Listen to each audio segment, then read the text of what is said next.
अभी प्रदीप भाई ने जो प्रश्न किया वहां से मैं शुरू करूं। भागवत जी कहते हैं कि हमारे शरीर में कुछ वेग हैं, वेग, गति, मूवमेंट, स्पीड, कुछ वेग हैं और उन वेगों के नाम हैं कुछ, उनके बारे में उनका यह कहना है। एक सूत्र है और उस पर पूरा अध्याय है, एक ही सूत्र पर पूरा अध्याय है। वो ये कहते हैं कि जब ये वेग आए शरीर में तो कभी भी नहीं रोकना चाहिए, कभी भी रोकना नहीं चाहिए। ऐसे कुछ वेग हमारे शरीर में हैं। उनमें से एक है हंसी। अगर आपको सहज रूप से हंसी आ रही है तो बिल्कुल मत रोकिए, खूब जोर से खिलखिलाकर हंसिए अगर हंसी आ रही है। अब आप पूछेंगे ये हंसी आती कैसे है? ये जो हंसी है इसके बारे में भागवत जी ने बहुत विस्तार से व्याख्या की है कि ये शरीर के अंदर कुछ रसों का प्रभाव है। आज की भाषा में हम अगर कहें तो कुछ एंजाइम्स हैं और कुछ हार्मोन्स हैं जिनके चलते ये हंसी आती है। और ये एंजाइम्स और हार्मोन्स शरीर की अलग अलग ग्रंथियों से उत्पन्न होते हैं। जैसे हमारे शरीर में ये मस्तिष्क में एक पीनियल ग्लैंड है, उसमें से जो रस उत्पन्न होता है, मैं रस ही शब्द इस्तेमाल करूंगा, हार्मोन्स और एंजाइम्स में कंफ्यूजन हो जाता है। तो पीनियल ग्लैंड में जो रस उत्पन्न होता है ये बहुत मदद करता है हंसने में। आप बोलेंगे जी हंसते समय ये पैदा होता है, हां, लेकिन इसके बारे में भागवत जी ये कहते हैं कि पहले ये रस पैदा होगा, बाद में हंसी आएगी। ये रस कहां से पैदा होता है? तो कहते हैं भावना से। आपकी भावना है तो ये रस उत्पन्न होगा और ये सेकंड्स में होता है, सेकंड्स के फ्रैक्शन में होता है। कोई भावना आपकी ऐसी बनी, रस उत्पन्न हुआ, तुरंत आपने हंस दिया, तो वो कहते हैं हंसी आए तो कभी भी नहीं रोकना चाहिए। लेकिन आगे का सूत्र है जो बहुत महत्व का है, जबरदस्ती कभी भी नहीं हंसना चाहिए। जबरदस्ती कभी भी नहीं हंसना चाहिए, क्योंकि उस समय जो आप हंसेंगे वो मैकेनिकल हंसी होगी। मैकेनिकल आप समझते हैं, यांत्रिकी, जिसमें रस नहीं होगा, भाव नहीं होगा, आप सिर्फ हंसेंगे। तो कहते हैं बिना भाव और बिना रस की जो हंसी है वो शरीर को कोई लाभ नहीं देगी। अब मैं आता हूं, थोड़ा आपको समझ में आए इस दृष्टि से। आजकल भारत में बहुत जगह लाफिंग क्लब्स चलते हैं, आप भी हो सकता है जाते हो। तो लाफिंग क्लब्स में जो हंसी है वो पूरी तरह से यांत्रिक है, मैकेनिकल है। वो कहते हैं मुंह फाड़ के हंसो, हा हा हा हा, इसमें ना रस है ना भाव है। वो कहते हैं हंसते समय रस भी होना चाहिए, भाव भी होना चाहिए। हां, ये जरूर है कि उस लाफिंग क्लब में आपको कोई जोक सुनाकर हंसी आती है, या उन्होंने कोई एक्टिंग की और उस पर आपको हंसी आती है, वो ठीक है। आपको लाफिंग क्लब में किसी ने जोक सुनाया, मजाक किया, आपको हंसी आई, तो उसमें रस भी होगा, भाव भी होगा। लेकिन ये मुंह खोल के हा हा हा हा करेंगे, ना रस होगा ना भाव होगा।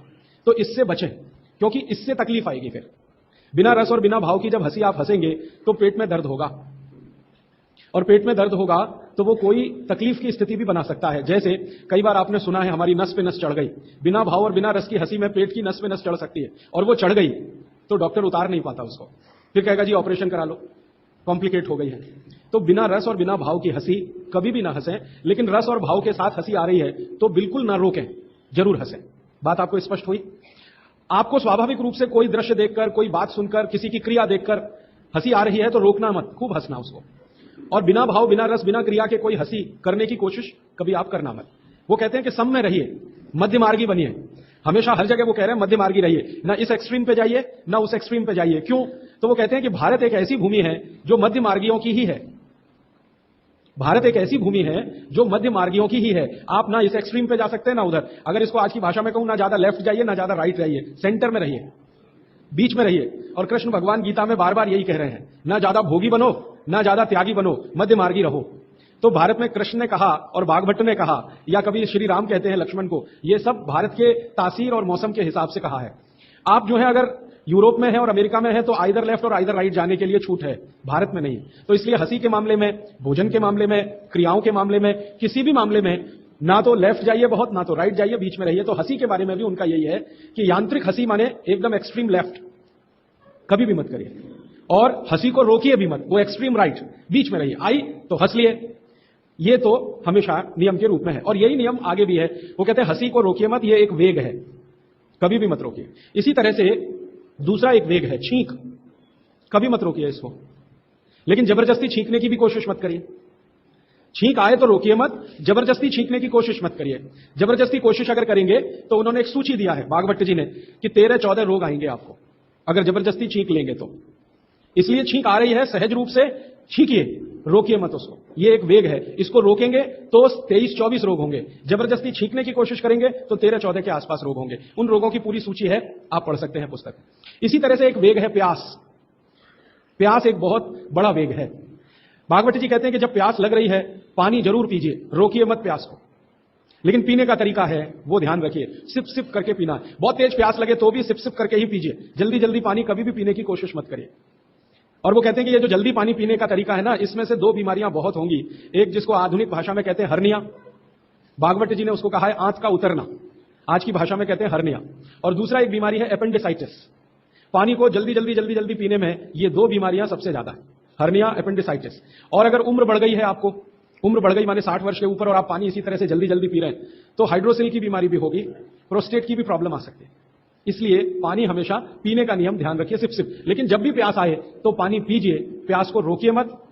एक ही जगह उन्होंने कहा है कि बिना प्यास के पानी पीजिए, वो सवेरे का है। उषा पान के पानी की जो बात उन्होंने कही है कि सवेरे का समय, ब्रह्म मुहूर्त का समय, ब्रह्म मुहूर्त हमेशा सूर्योदय से 1.5 घंटे पहले का माना जाता है, तो ब्रह्म मुहूर्त का समय जरूर पानी पीजिए बिना प्यास के। वही एक समय उन्होंने कहा है कि बिना प्यास के पानी पी सकते हैं। बाकी कभी भी पूरे दिन में उन्होंने कहा है कि प्यास लगे तो जरूर पानी पीजिए। बस नियम वही है कि खाने के तुरंत बाद मत पीजिए। अगर खाने के तुरंत बाद प्यास लगी है तो छाछ पीकर, मट्ठा पीकर, दूध पीकर या जूस पीकर प्यास बुझाइए, और 1.5 घंटे के बाद आप पानी पीकर प्यास बुझाइए। तो प्यास एक वेग है, इसको रोकिए मत। नहीं तो क्या होगा, प्यास रोकने से लगभग उन्होंने सूची बनाई है 58 रोग हैं। अगर प्यास रोकी आपने, जब प्यास लगी है और आप नहीं पी रहे हैं पानी, तो 58 रोग आएंगे। इसलिए वो कहते हैं कि ये आप कभी मत करिए। अच्छा, दूसरी तरफ एक बात और कहते हैं कि उषा पान के समय को छोड़कर बाकी किसी भी समय में जबरदस्ती पानी पिएंगे तो भी तकलीफ आने वाली। हर जगह वो कहते हैं मध्य मार्गी रहिए, ना इधर जाइए ना ज्यादा उधर जाइए। तो ये प्यास का एक वेग है। ऐसे हाँ, आगे वो कह रहे हैं कि पानी जब भी पीना हो आपको तो हमेशा बैठ के ही पीजिए। खड़े खड़े पानी पीने को पूरी तरह से निषेध किया उन्होंने।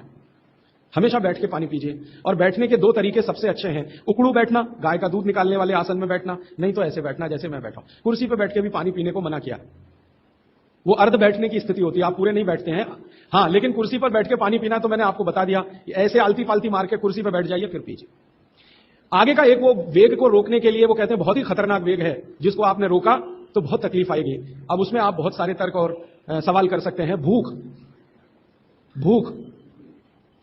ये भूख एक ऐसा वेग है जिसको अगर आपने जबरदस्ती रोकने की कोशिश की तो इसमें सबसे ज्यादा रोग उन्होंने गिनाए हैं। 103 रोग हैं अगर भूख को जबरदस्ती रोकने की कोशिश आपने की। और वो कहते हैं पहला रोग शुरू होगा एसिडिटी से और आखिरी जाएगा अंतड़ियों का कैंसर, इंटेस्टाइनल कैंसर। इसलिए कहते हैं भूख को जबरदस्ती मत रोकिए। अब तुरंत आपके मन में सवाल आएगा, जी हम तो उपवास करते हैं तो उन्होंने कहा है एक सूत्र में कि उपवास शरीर के शुद्धि की क्रिया है। और वो आगे कहते हैं कि शरीर शुद्धि होती है तो मन और चित्त दोनों की भी शुद्धि होती है उसके साथ। तो उपवास एक क्रिया है जो शरीर शुद्धि, मन और चित्त तीनों की शुद्धि के लिए है, लेकिन उसके लिए नियम है। वो ये कहते हैं कि जब आपके शरीर में आपको ऐसा लगने लगे कि अतिरिक्त कुछ हो रहा है, अतिरिक्त से मतलब मैं समझाता हूं, आप खाना खा रहे हैं और आपको ऐसा लग रहा है कि जितनी जरूरत है उतना खा रहे हैं, और कभी ऐसा लगने लगे कि जरूरत से ज्यादा खा लिया है, हमको तुरंत महसूस हो जाएगा, ये शरीर तुरंत बता देगा कि आज तो कुछ ज्यादा ही खा लिया।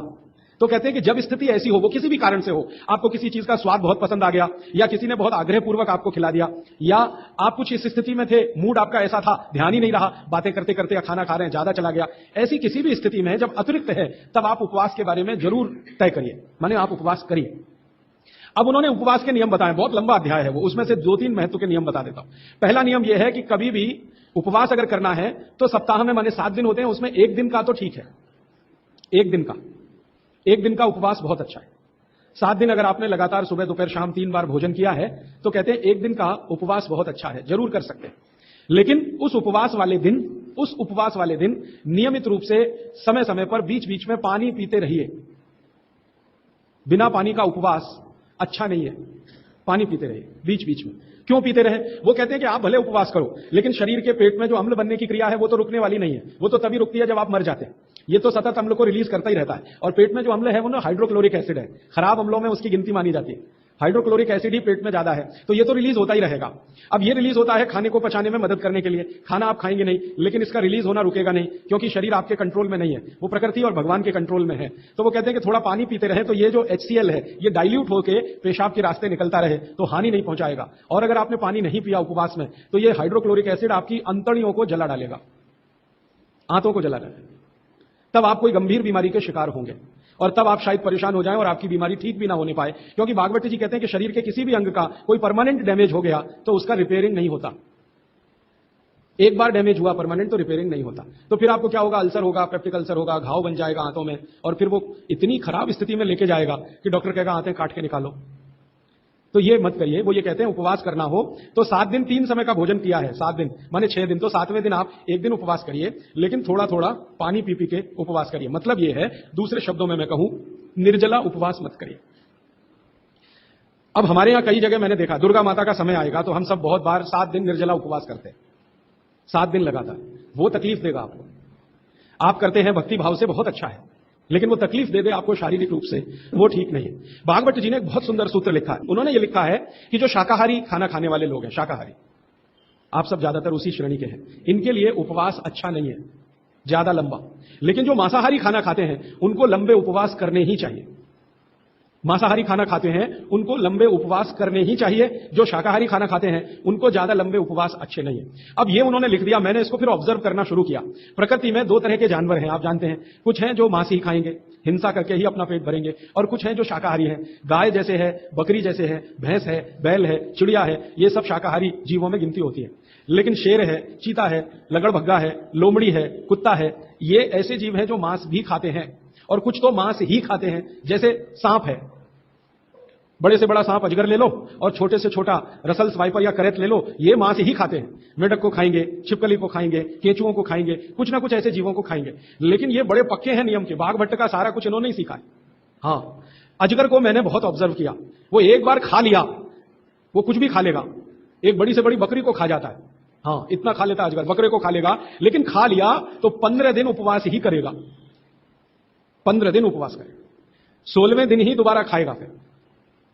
तो भागवत जी कहते हैं कि नियम यह है कि अगर आप मांस खा रहे हैं किसी भी तरह का, तो आप लंबे उपवास जरूर करें।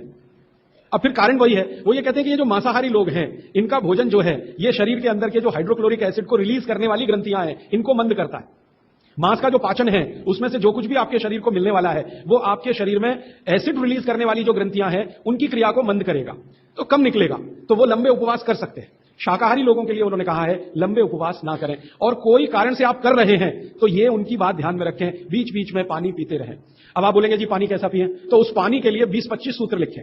जैसे लौंग का पानी पिएं, लंबे उपवास अगर आप कर रहे हैं तो लौंग का पानी पिएं, मूंग का पानी पिएं, मूंग की दाल आप समझते हैं, उसका पानी बनाना आप सब जानते हैं, मूंग की दाल का पानी पिएं, पानी में घी डाल के पिएं। ये भागवत जी ने लिखा और किसी ने नहीं लिखा।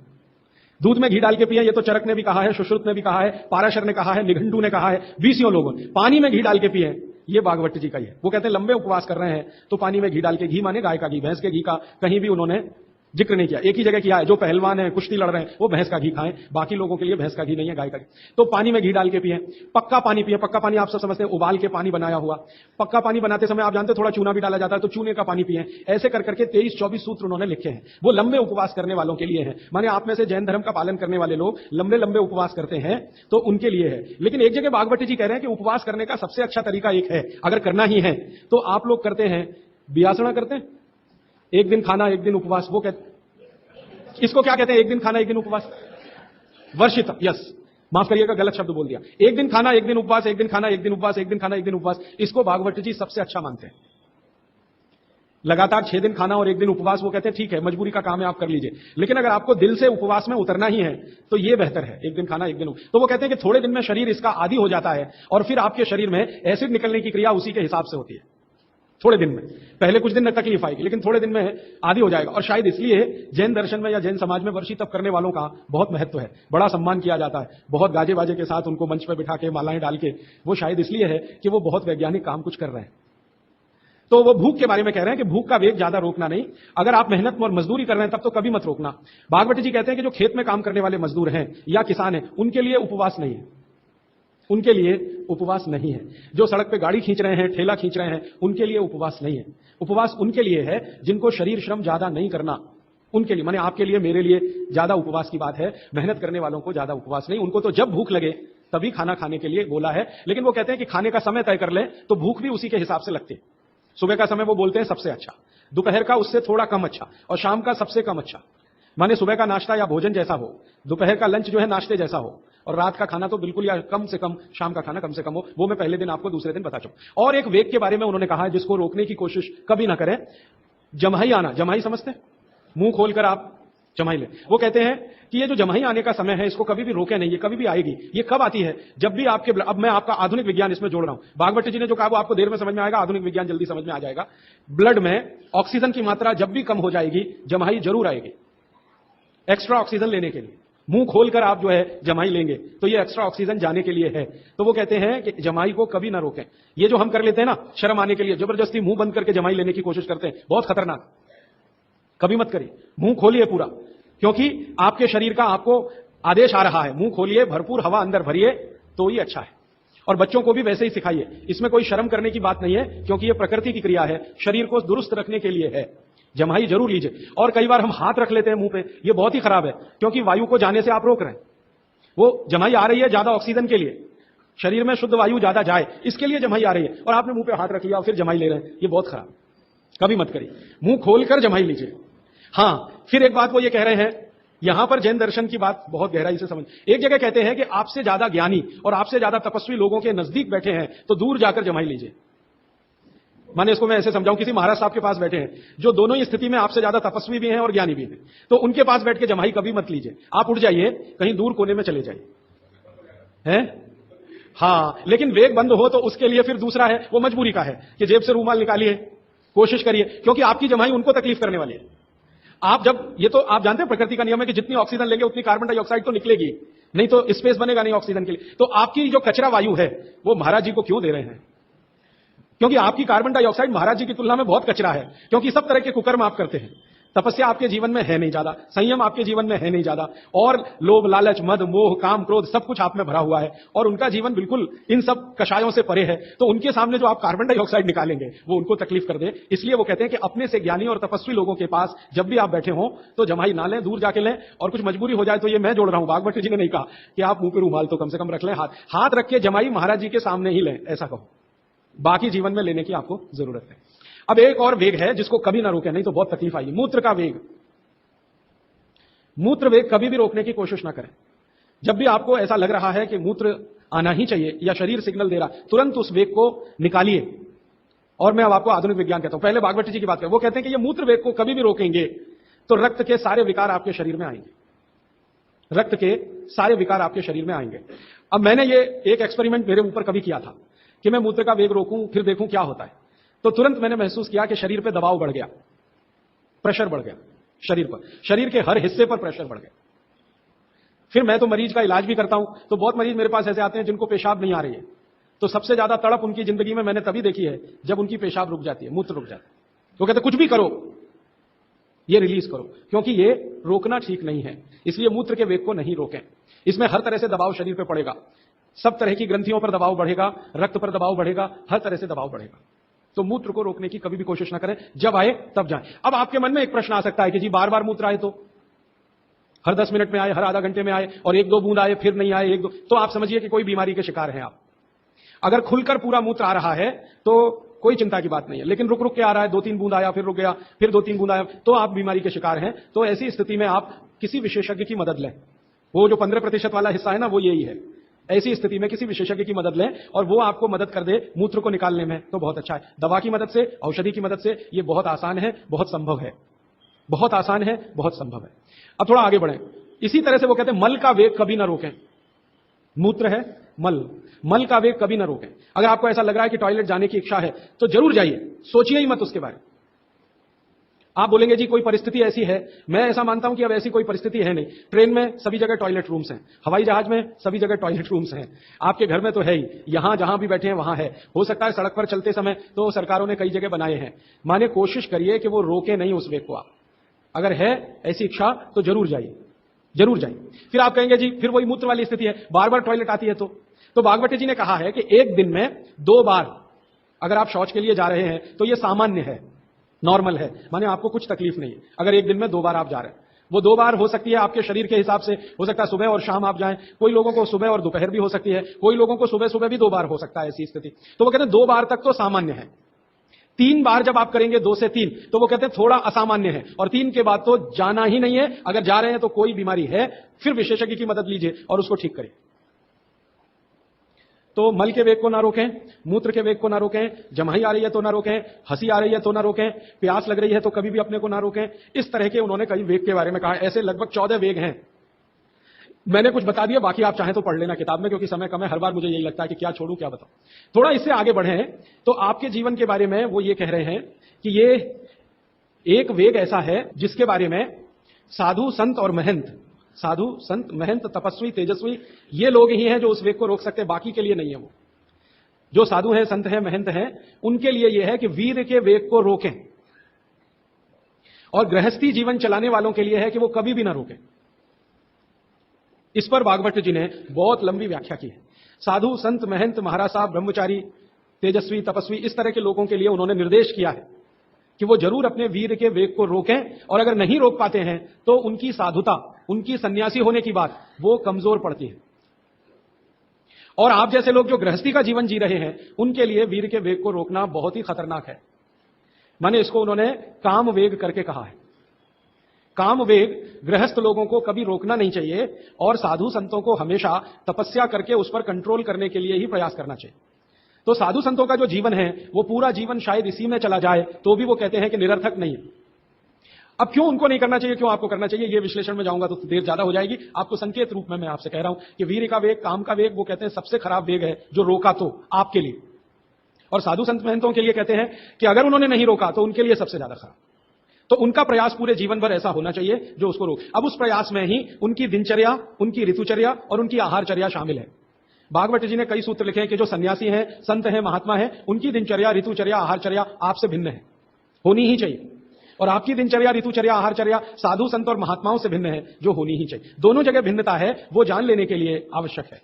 तो हम कहते हैं ना, साधु संत और सन्यासियों के भोजन तीखे मसाले वाले ना हो, एकदम सादगीपूर्ण हो, ज्यादा उसमें घी तेल ज्यादा इस्तेमाल ना हो, वगैरह वगैरह। तो और आपके लिए बिल्कुल उल्टा, आपके भोजन में तीखे मिर्च मसाले हो तो चलेगा, घी तेल बहुत ज्यादा हो तो भी चलेगा। तो गृहस्थियों के लिए जो जीवन है आहारचर्या, दिनचर्या और ऋतुचर्या का, और साधु सन्यासियों के लिए जो जीवन है दिनचर्या, दोनों में बहुत अंतर है। इस पर लंबा विश्लेषण हो सकता है, समय की कमी। अब मैं आ जाता हूं, आपको जो कुछ मैंने अब तक कहा उसको जरा समराइज कर दो। जो कुछ अब तक कहा 6-7 दिनों में, उसको थोड़ा समराइज कर दूं। और इतना समरी जरा ध्यान से आप सुन लीजिए, नहीं तो फिर से लिख लीजिए। एक बार लिख चुके हैं तो दोबारा भी लिख लीजिए, कोई उसमें नुकसान नहीं होगा। हो सकता है याद ही हो जाए आपको, क्योंकि बार बार कोई चीज लिखे ना तो अच्छे से याद होती है। सुनने से तो होती है, उससे भी ज्यादा याद होती है लिखने से। हो सकता है आपको लगे कि ये तो आपने बोल दिया है, फिर भी मैं बोल रहा हूं क्योंकि मुझे आज पूरा बात सम अप करनी है, फिर बाद में प्रश्नों के लिए मैं जाऊंगा। आप एक साधारण गृहस्थ हैं। साधारण गृहस्थ से मतलब जो भागवत की परिभाषा में असाधारण कौन है? जो साधु हैं, संत हैं, सन्यासी हैं, महात्मा हैं, ब्रह्मचारी हैं, ये सब असाधारण श्रेणी के लोग हैं। आप जो हैं साधारण श्रेणी में आते हैं। तो साधारण श्रेणी के लोगों को जीवन भर बिना रोग के जीवन बिताना, बिना डॉक्टर की मदद के अपनी जिंदगी को चलाना, बिना विशेषज्ञ की मदद के अपने जीवन को चलाना, उसके लिए उन्होंने जो कुछ कहा वो मैंने पिछले 7 दिन में अलग अलग समय पर आपको बताया। आज फिर उसको कह रहा हूं, रिपीटिशन कर रहा हूं ताकि याद रहे। तो सबसे पहला मुख्य नियम है आप जैसे लोगों के लिए, वो वही है, खाना खाने के बाद कभी भी पानी ना पिएं। ये सबसे जरूरी, सबसे आवश्यक है। खाना खाने के बाद कभी भी पानी तुरंत ना पिएं, 1.5 घंटे के बाद पानी पिएं। एक्सप्लेनेशन में पहले दे चुका हूं, अगर आप चाहें तो फिर समझा देता हूं। खाना खाते ही पेट में अग्नि प्रदीप्त होती है, उसको जठर अग्नि कहते हैं। जठर पेट का वो स्थान है जहां खाने का पाचन होता है। हिंदी में उसको आमाशय कहते हैं, संस्कृत में जठर कहते हैं। तो जठर स्थान पे अग्नि प्रदीप्त होती है और ये अग्नि 1.5 घंटे तक ही रहती है। तो 1.5 घंटे तक पानी ना पिए तो अग्नि अपना काम अच्छे से करेगी, तो भोजन आपका अच्छे से पचेगा, रस में बदलेगा। और मैंने आपको क्रिया बताई थी कि पहले खाना जो है ना पेस्ट में बदलता है। जैसे आप घुटी हुई खिचड़ी खाते हैं ना, खिचड़ी वैसे खाना बनता है, वो 1.5 घंटे में बनता है। फिर उसके बाद रस निकलता है, और जब रस निकलेगा तब पानी की जरूरत है, क्योंकि बिना पानी के रस नहीं बनता। तो कहते हैं 1.5 घंटे के बाद पेट भर के पानी पिए। यह सबसे जरूरी, सबसे आवश्यक पहला नियम। दूसरा नियम, पानी कभी भी पिए तो घूट घूट भर के पिए। यह मैं बहुत आवश्यक नियम मानता हूं सबके लिए, आप जैसे लोगों के। आप में से थोड़ा अगर किसी को भी धीरज हो, धैर्य अपने जीवन में, तो आप ये चालू कर दीजिए, पानी घूट घूट घूट, जितना कम से कम 1 घूट में पानी पी सकें उतना, और मुंह में घुमा घुमा के ऐसे ऐसे कर करके। आप 6 महीने बाद देखना, 6 महीने बाद आपके शरीर की पूरी बायोकेमिस्ट्री बदल जाएगी। सबसे पहली चीज जो आप महसूस करेंगे, आप कहेंगे मैं पहले से ज्यादा फ्रेश हूं, आप कहेंगे मैं पहले से ज्यादा हल्का हो गया, माने वजन कम हो गया, आप कहेंगे पहले से अच्छी नींद आ रही है, आप कहेंगे पहले से अच्छा खाना हजम हो रहा है, आप कहेंगे पहले से ज्यादा मेरे दर्द कम हो गए, जो घुटनों का, कमर का, कंधे का, जगह जगह, आप कहेंगे चक्कर आना बंद हो गए, आप कहेंगे सुबह सुबह उठकर सिर का दर्द कम हो गया। ऐसी 85 बातें आप खुद कहेंगे 6 महीने के बाद। आप करिए इसको, मैंने तो कई लोगों को बताया साल साल भर से कर रहे हैं, 1.5 साल से कर रहे हैं। मैंने आपको एक उदाहरण दिया था, हमारा एक सहयोगी है कल बेंगलोर में 140 किलो का था, 1 सवा साल से घूट घूट पानी पी रहा है, अभी 70 किलो का है। कोई आसन नहीं करता, कोई प्राणायाम नहीं करता, जिम में नहीं जाता, कोई एक्सरसाइज नहीं करता, क्योंकि उसको फुर्सत भी नहीं है, आईटी कंपनी में काम करता है। लेकिन इतना जरूर करता है, पानी जब भी पिएगा घूट घूट पिएगा, खाने के 1.5 घंटे बाद ही पिएगा। ये अद्भुत है। इस नियम को मैंने हजारों लोगों पे करके देखा है, एकदम एक्सीलेंट रिजल्ट है, कई बार तो चमत्कारिक रिजल्ट है। और कारण उसका क्या है? कारण उसका एक ही है कि घूट घूट पानी पीने से ज्यादा लार पेट में जाती है। पेट को हमेशा लार की जरूरत है, क्योंकि यहां एसिड बन रहा है। एसिड खाने के समय में जो निकले तो खाना पचे, खाने के आगे पीछे जो एसिड निकलता है वो डाइल्यूट होना ही चाहिए, नहीं तो वो पूरे रक्त में जाकर उसकी एसिडिटी बढ़ा देता है। और वही एसिडिटी है जो आपको हार्ट अटैक लाती है, कार्डियक अरेस्ट की तरफ ले जाती है, ब्रेन हेमरेज करा देती है, पैरालाइज्ड हो जाते हैं आप। गंभीर से गंभीर रोग इसी एक नियम के ना होने से होते हैं। आप पानी घटाघट घटाघट जो पी रहे हैं, यही एक छोटी सी गलती जिंदगी में आपको सबसे भारी पड़ेगी। ठीक है? तो पहला नियम मैंने आपके लिए कि पानी खाने के 1.5 घंटे बाद पीना, हमेशा पानी घूट घूट भर के घुमा घुमा के पीना है। सुबह का पानी हो या दोपहर का, शाम का, जब भी पिए घूट घूट भर के। पानी कैसे पिए? तो इन्होंने कहा ऐसे करके पिए। ये अच्छा नहीं है, आपके लिए अच्छा नहीं। आपको पानी हमेशा पीना है तो शरीर के नजदीक रख के ही पानी पिए। हमारे भारत में, मैं आपको एक बात ऐसी कहता हूं जो थोड़ी सी हटकर है, लेकिन आपको समझाने में मदद करे। भारत में हजारों साल की जो सभ्यता है, गिलास नहीं है। ये गिलास जो है ना विदेशी है, गिलास भारत का नहीं है। ये गिलास जो है ना यूरोप से आया, और यूरोप में पुर्तगाल से आया। ये पुर्तगाली जब हमारे देश में घुस गए, तब से गिलास में हम फंस गए। गिलास अपना नहीं है, लोटा है, लोटा। लोटा और गिलास का अंतर आप, लोटा है और लोटा कभी भी एक रेखीय नहीं होता, वो ऐसे ऐसे ऐसे ऐसे होता है। तो भागवती जी कहते हैं कि जो बर्तन एक रेखीय हैं उनका त्याज्य करें, वो है नहीं अच्छे, काम के नहीं है। तो गिलास का पानी पीना अच्छा नहीं माना जाता, तो लोटे का पानी पीना अच्छा माना जाता है। अब आप बोलेंगे जी क्या फर्क है? फर्क सीधा सा है, पानी के बारे में मैं बता चुका हूं। पानी को जहां धारण किया जाए वैसे गुण उसमें आते हैं। पानी अपने गुण कुछ नहीं है, जहां दे दो वही गुण हो जाते हैं। दही में मिला दो तो छाछ में बन गया, वो दही का गुण ले लेगा, पानी खत्म हो गया। दूध में मिलाया तो दूध का गुण। तो लोटे में पानी जो रखा तो पात्र का गुण आएगा, लोटे का। अब लोटे का गुण क्या? लोटा गोल है ना, गोल है ना। और आप थोड़ा गणित अगर समझते हैं और विज्ञान समझते हैं तो हर गोल चीज का सरफेस टेंशन कम रहता है। हर गोल चीज का सरफेस टेंशन कम रहता है, क्योंकि सरफेस एरिया कम होता है। हर गोल चीज का क्योंकि सरफेस एरिया कम है, इसलिए सरफेस टेंशन कम है। इसको हिंदी में पृष्ठ तनाव कहते हैं। हर गोल चीज का सरफेस एरिया कम है तो सरफेस टेंशन कम है, और सरफेस टेंशन कम है तो जो पानी उसमें है उसका भी सरफेस टेंशन कम है। तो कम सरफेस टेंशन का पानी ही आपके लिए सबसे ज्यादा उपयोगी है।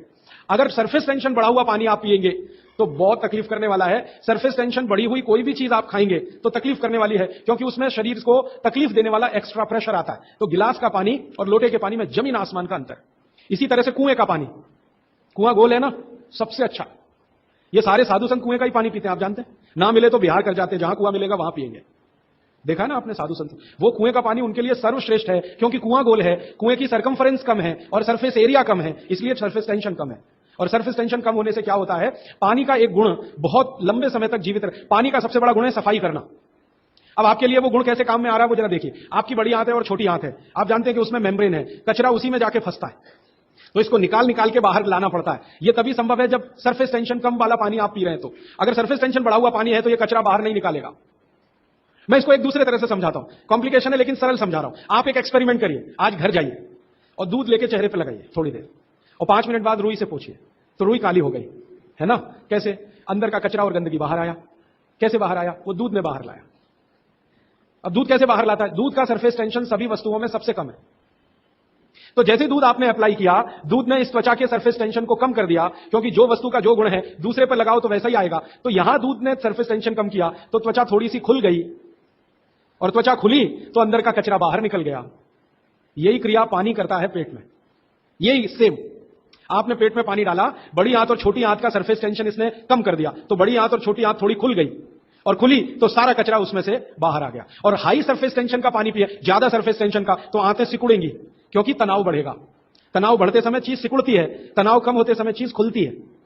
तनाव बढ़ेगा तो सारा कचरा आंतों में अंदर बंद हो जाएगा। अब यही आपको मूलव्याध, बवासीर, भगंदर सब करेगा। इसलिए सरफेस टेंशन कम वाला ही पानी पीना, लोटे का पानी सबसे अच्छा माना जाता है। गोल कोई भी वस्तु आपके घर में है उसमें रखा हुआ पानी पीना सबसे अच्छा माना जाता है। तो गोल कुएं का पानी है तो बहुत अच्छा है, गोल तालाब का पानी हो, तालाब भी गोल होते हैं ना, तो गोल तालाब का पानी बहुत अच्छा, गोल कुएं का पानी बहुत अच्छा। तालाब से छोटी एक पोखर होती है, पोखर, अगर पोखर गोल है तो उसका पानी बहुत अच्छा।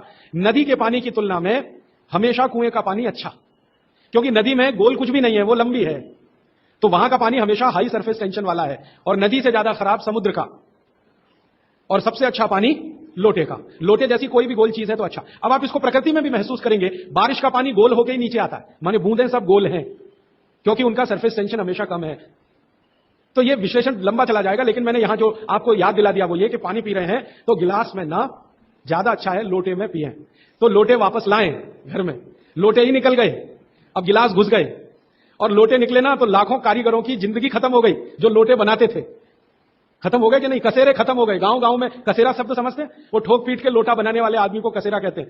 वो पीतल के लोटे बनाते थे, कांसे के लोटे बनाते थे, सब मर गए बेचारे हमारे गिलास के चक्कर में। तो बागवती जी को अगर मानना है तो लोटा लाएं, गिलास थोड़े कम करें, पानी लोटे का बहुत अच्छा। आगे बढ़ें। पानी कभी भी खड़े होकर ना पिए, ये मैंने पहले बता दिया है, फिर रिपीट कर रहा हूं, हमेशा बैठ के पिए। फिर उसके आगे का एक सूत्र है कि ठंडा पानी कभी ना पिए, और इस ठंडे पानी का ये यहां पर भी एक विश्लेषण में नया दे दूं आपको कि हर ठंडे पानी का सरफेस टेंशन बढ़ा हुआ होता है। हर ठंडे पानी का सरफेस टेंशन बढ़ा हुआ होता है, और हर गुनगुने पानी का सरफेस टेंशन कम होता है, और कम सरफेस टेंशन का ही पानी आपको पीना है, इसलिए ठंडा पानी ना पिए। एक विश्लेषण में पहले दे चुका हूं कि पानी जैसे ही आप ठंडा पिएंगे उसका गुण है कि वो हर चीज को ठंडा करे, तो पेट को ठंडा करने की वो कोशिश करेगा। पेट ठंडा हुआ तो सारे ऑर्गन्स ठंडे हो सकते हैं और आप मर सकते हैं। तो पानी को पेट गर्म करेगा, फिर आप ये जान लीजिए, और पेट पानी को गर्म करेगा तो अतिरिक्त ऊर्जा लगेगी उसको, और वो ब्लड में से ही आएगी, तो सारा ब्लड पेट की तरफ दौड़ेगा। और बार बार आप ठंडा पानी पी रहे हैं दिन में 8-10 बार, तो हर बार ब्लड को पेट में भागना ही पड़ेगा, तो ब्रेन को ब्लड कम होगा, हार्ट को ब्लड कम होगा, ऑर्गन्स को ब्लड कम होगा, तो वो कमजोरी आने ही वाली है, और हार्ट अटैक आ सकता है, ब्रेन हेमरेज हो सकता है, क्योंकि कोई भी ऑर्गन को ब्लड कभी भी कम नहीं पड़ना चाहिए, तभी आप दुरुस्त रहने वाले। इसलिए ठंडा पानी गलती से भी ना पिए। तो हमेशा कैसा पानी पिए? गुनगुना पिए। एक समय के लिए बागवती जी ने कहा है कि जब बहुत तेज गर्मी पड़ती हो, आपके यहां तो पड़ती है मार्च, अप्रैल, मई, जून, तो वो कहते हैं कि मिट्टी के घड़े का पानी पिए। मिट्टी के घड़े के पानी को गुनगुना करने की जरूरत उतनी नहीं है, क्योंकि मिट्टी से ज्यादा शुद्ध पानी को करने वाली दूसरी कोई वस्तु दुनिया में नहीं। तो ये, अब थोड़ा आगे चलें, वो ये कि खाना जब भी खाएं, आपके लिए नियम है, स्टैंडिंग पोजीशन, माने खड़े होकर कभी ना खाएं, हमेशा बैठ के खाएं। बैठने की स्थिति ये सबसे अच्छी है। कुर्सी पे भी अगर मजबूरी में बैठ रहे हैं तो इसी स्थिति में बैठ के खाना, नहीं तो जमीन पे तो बहुत ही अच्छा है। फिर उसके बाद एक नियम जो आपको जरूर पालन करना चाहिए, बहुत आवश्यक है आपके लिए, कि दो विरोधी वस्तुएं साथ में कभी ना खाएं। आप जैन है तो आपको तो सब अच्छे से समझता, भक्ष और अभक्ष का ज्ञान सभी साधु महाराज देते हैं, साध्वी जी देते हैं। दूसरे लोगों के लिए कह दूं, दूध और दही साथ में नहीं खा सकते, विपरीत है। हालांकि दूध से ही दही बनता है, लेकिन दूध और दही की प्रकृति एकदम अलग है। दूध कुछ और काम करता है, दही बिल्कुल अलग काम। तो दूध दही साथ में ना खाएं। दूध और दही की बनाई हुई कोई भी वस्तु साथ में ना खाएं। खीर खा रहे हैं तो दूध की है तो कढ़ी नहीं खा सकते, कढ़ी खा रहे हैं तो दही की है तो खीर नहीं खा सकते। कुछ भी ऐसी वस्तु जिसमें दूध और दही उपयोग है वो साथ में नहीं। एक इसी तरह से शहद और घी आपके लिए बिल्कुल वर्जित है, आप बिल्कुल साथ में ना खाएं। शहद अलग खाएं, घी अलग खाएं। शहद ना खाएं तो भी चलेगा, गुड़ खाएं। अच्छा, ये बड़ी विचित्र स्थिति है, गुड़ और घी साथ में जरूर खाएं, शहद घी साथ में ना खाएं। गुड़ को बेहतर तरीके से अगर खाना चाहते हैं, गुड़ तो वैसे ही सबसे बेहतरीन चीज है दुनिया की, लेकिन और बेहतर बनाना चाहते हैं तो उसमें जरूर घी मिला के खाएं। तो गुड़ घी चलता है, शहद घी नहीं कभी भी। इसी तरह का एक नियम है कि जैक फ्रूट माने फणस, कटहल दूध के साथ सबसे खतरनाक है। और मैंने कहा खट्टे फल जितने भी हैं, संतरा है, मौसमी है, वगैरह वगैरह, ये दूध के साथ बिल्कुल नहीं चल सकते।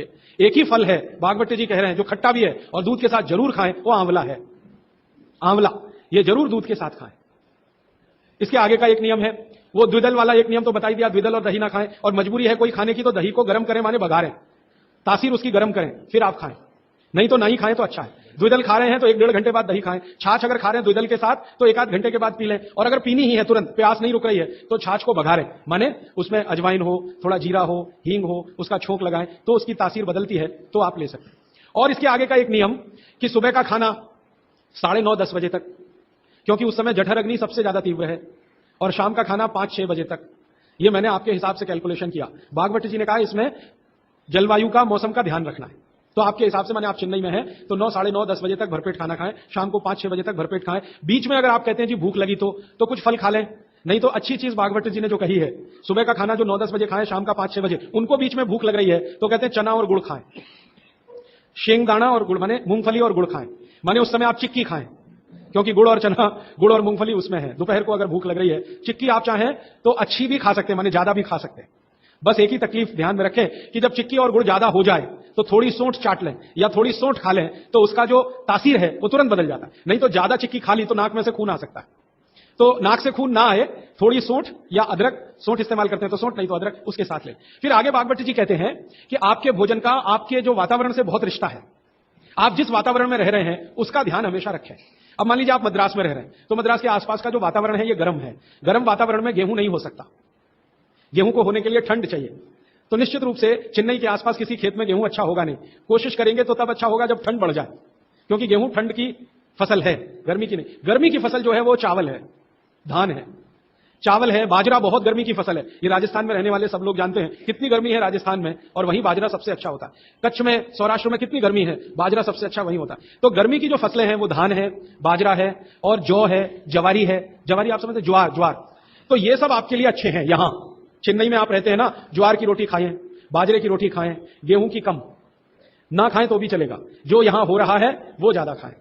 अब आप बोलेंगे गर्मी में भी बाजरे की रोटी खाएं, ना खाएं, क्योंकि बाजरा वैसे तो गर्म है, लेकिन गर्मी में भी खाना है। मान लो आपको स्वाद है, छूट नहीं रहा है, जगह छूट गई है, स्वाद नहीं छूटता, मन हमारा अभी भी राजस्थान में है या कच्छ में है या सौराष्ट्र में, कुछ मजबूरी है कि हम यहां रह रहे हैं। अगर ये मजबूरी खत्म हो जाए तो आप सब भागेंगे यहां से। मजबूरी कैसी, कच्छ में, सौराष्ट्र में इतना ही पैसा आ जाए तो आप सब चले जाएंगे, क्योंकि मन जो है ना छूटता नहीं है, स्थान से लगा रहता है, स्वाद मन के साथ जुड़ा हुआ है। तो स्वाद के लिए ही अगर बाजरा खाना चाहते हैं तो बिना गुड़ के ना खाएं। यहां पर चेन्नई में गुड़ और घी के साथ बाजरे की रोटी आप खा सकते हैं, गुड़ और घी के साथ जवारी की रोटी आप खा सकते हैं। ज्यादा आप खाएं तो चावल आपके लिए, धान जो यहां होता है वो सबसे अच्छा है। तो तासीर ध्यान रखें, आबो हवा का ध्यान रखें, वातावरण का ध्यान रखें, हर बनाते समय भोजन में और खाते समय भोजन।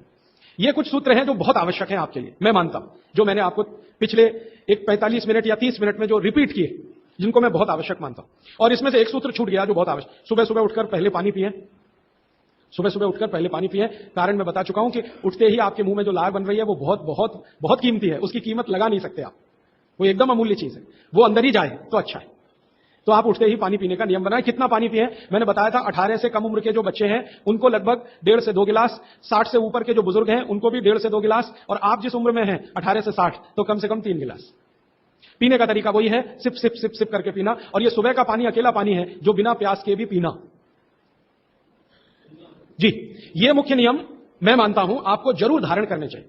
और मेरी एक दूसरी गुजारिश है, आप जितने भी लोग बैठे हैं इन सब नियमों को पालन करें। आज से कुछ ने तो शायद शुरू भी किया है 2-3 दिन से, जरूर पालन करें। हो सकता है कि 6 महीने के बाद, 8 महीने के बाद मेरी आपकी फिर मुलाकात हो, तब आप मुझे इसकी रिपोर्टिंग करें। रिपोर्टिंग करें क्यों? मैं आप सबको भागवत का चेला बनाना चाहता हूं।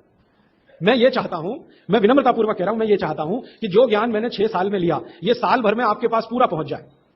क्यों? आप तो इसको अपने जीवन में पालन करके स्वस्थ रह ही सकते हैं, अपने परिवार को भी रख सकते हैं और पड़ोसियों को भी रख सकते हैं। और भागवत ने कहा है कि जो अपने दुखों को दूर कर ले और दूसरों के दुखों को दूर करने का काम करे वही मोक्ष का भागी है, माने भागीदार हो सकता है। तो मैं चाहता हूं आप सब मेरे साथ मोक्ष में चलें, वहां भी हम यही करेंगे, तो आप अच्छे हो जाएंगे, देश भी अच्छा हो जाएगा। ये कहकर मैं प्रश्नों की तरफ चल रहा हूं। प्रश्न मेरे पास भरपूर आ चुके हैं। मैं कोशिश ये करूंगा कि जो प्रश्न एक बार उत्तर आ गया उसको दोबारा नहीं दूंगा। हो सकता है किसी व्यक्ति ने वो प्रश्न रिपीट किया। ज्यादातर प्रश्न जो है वो रोगों से संबंधित हैं, इस रोग में क्या करें, उस रोग में क्या करें। तो सबसे पहला प्रश्न जो मैं सबसे आसान मानता हूं, आंखों के नीचे काले धब्बे आ गए हैं तो क्या करें। मैं इसका उत्तर पहले दे चुका हूं, फिर दोहराऊं। आपको सबसे अच्छा आसान उपाय मैं बता रहा हूं, वो ये, जिनको भी डार्क सर्कल है सवेरे उठें, सबसे पहला जो आपका थूक है, मुंह का लार है, इसको आंखों के नीचे लगा के मालिश करें, हल्की हल्की मालिश करें, आपके सारे डार्क सर्कल खत्म हो जाएंगे।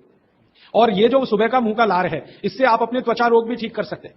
खाज है, खुजली है, दाद है, सोराइसिस है, इचियोसिस है, एक्जिमा है, हर जगह इसको अप्लाई करें और हल्की हल्की मालिश करें।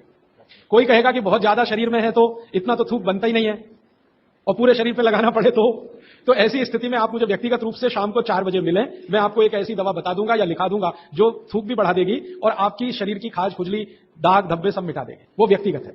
नींद बराबर नहीं आती, नींद बराबर नहीं आती है तो इसका माने एक ही आप जान लीजिए कि आपके शरीर में अगर वात बढ़ा हुआ है, वायु बढ़ी हुई है, तो अच्छी नींद कभी नहीं आएगी। तो इसके लिए बहुत सरल उपाय मैंने बताया था, रात को गाय का घी हल्का गर्म करके दोनों नाक में डाल के सोएं। गाय का घी हल्का गर्म करके, जब वो तरल हो जाए उतना ही गर्म करें और एक एक बूंद दोनों नाक में डालें और हल्के से खींचें, ज्यादा तेज नहीं, बस इतना इतना करेंगे अंदर चला जाएगा। बहुत खींचने की जरूरत नहीं, क्योंकि आगे चला जाएगा, जहां नहीं जाना चाहिए वहां भी चला जा सकता है। तो हल्का खींचकर छोड़ दें और सो जाएं, भूल जाएं। फिर नींद बहुत अच्छी आएगी, खर्राटे बिल्कुल बंद हो जाएंगे, स्नोरिंग बिल्कुल खत्म हो जाएगी। नींद के समय जो खराब खराब सपने आ रहे हैं वो सपने कभी आएंगे नहीं, अच्छे ही सपने आएंगे जब भी आएंगे। रात में नींद कभी खुलेगी नहीं, 6 घंटे के पहले आप उठेंगे नहीं कम से कम। रात की नींद खुलने का एक वो तकलीफ आ गया ना, पेशाब आती है, नींद खुल जाती है। घी डाल के सोएंगे तो रात को नींद कभी नहीं खुलेगी, 6, साढ़े 6, 7 घंटे के बाद ही खुले। और बच्चों को तो जरूर करें, इससे और एक फायदा होगा, स्मरण शक्ति बढ़े। ठीक है, तो अब एक ही कागज पर ये 3 प्रश्न थे, तीनों उत्तर दे दिए। अब आगे जिस कागज में ये प्रश्न आएंगे उत्तर नहीं दूंगा। अभी है हाई ब्लड प्रेशर, रक्त का ऊंचा दबाव, अस्थमा, पेट की कब्जी, और इसमें भी फिर आ गया है त्वचा का कालापन, वो मैं उत्तर दे चुका। अब मैं आ जाता हूं ब्लड प्रेशर हाई है। वैसे तो ब्लड प्रेशर हाई और लो होना ये काल्पनिक चीज है, कभी बाद में चर्चा करूंगा, लेकिन अगर आपके मन में बैठ गई है तो इतना ही जान लीजिए कि आपको जब लग रहा है और डॉक्टर कोई कह रहा है कि आपका बीपी हाई है, तो समझ लीजिए, इसको भागवती जी दूसरे सूत्र में कहते हैं कि रक्त की अम्लता बढ़ी हुई है, एसिडिटी बढ़ी हुई है। अब रक्त में अम्लता है तो अम्लता को खत्म करने के लिए क्षारीय चीज खाएं, क्षार चीज खाएं, क्षार। अब क्षार वाली चीजें क्या है? सबसे अच्छी क्षार की चीज है मेथी, सब्जी के रूप में भी और दाने के रूप में मेथी। दूसरी क्षार वाली चीज है, आप में से जैन है तो वो नहीं खाएंगे, लेकिन जो जैन नहीं है उनको बता देता हूं, गाजर। तीसरी क्षार वाली चीज है कोई भी ऐसा फल जिसमें रस नहीं है, सेब, ये क्षारीय है। केला, ये क्षारीय है। अमरूद, ये क्षारीय है। कोई भी ऐसे फल याद रहेगा आपको जिसमें रस नहीं है, ये सब क्षारीय है। सब्जियों में पालक क्षारीय है, बैंगन क्षारीय है। आलू के बारे में कहते हैं ना अम्लीय ना क्षारीय, वो बीच का है।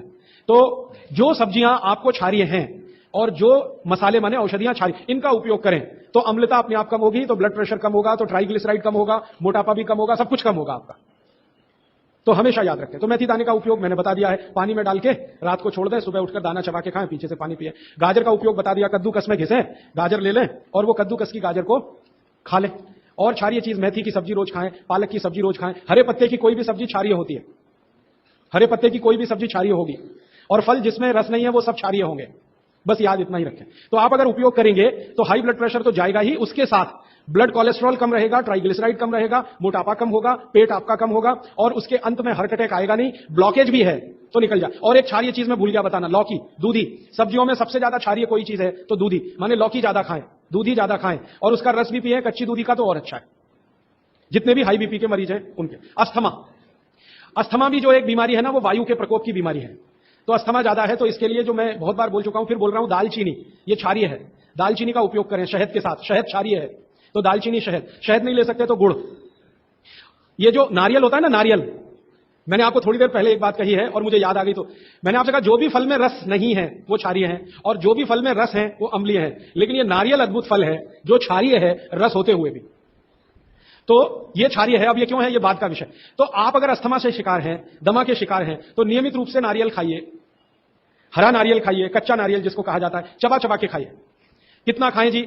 एक दिन में 50 ग्राम तक खा सकते हैं चबा चबा। तो दालचीनी और गुड़ लिया और नारियल चबा के खाया, 3 महीने के बाद आपका अस्थमा जड़ से खत्म होगा। वो 40 साल पुराना हो तो भी।